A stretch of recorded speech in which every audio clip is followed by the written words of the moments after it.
This is how we're going to carve a pumpkin, Nick Kin style.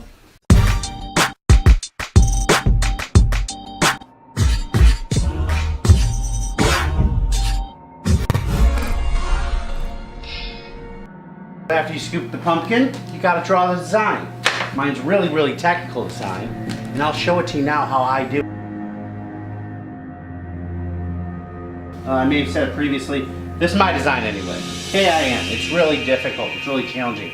I hate the little orange knives. You go to use them, and you can't. It's just crap. It's just crap. It takes forever, and it's crap. It's a horrible way to do it. A Sawzall.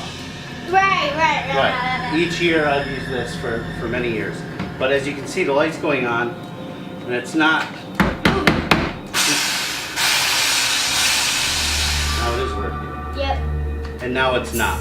I'm gonna have to find another way.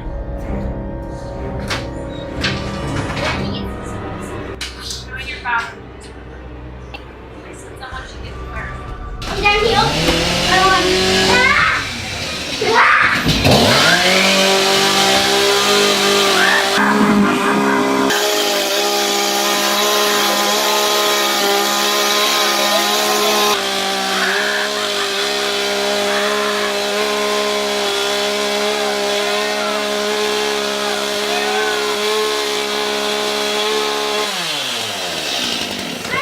And that is how you make a pumpkin awesome! Did it make a big mess?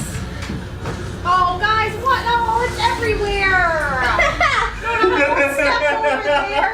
Now we just need to put a nice little tea light in it to complete the ensemble. Dad, can you not use a chainsaw when you cut my pumpkin? Hilarious. Are you upset with me? Yeah. Clean the floor. It smells in here now. Like what? Like a chainsaw.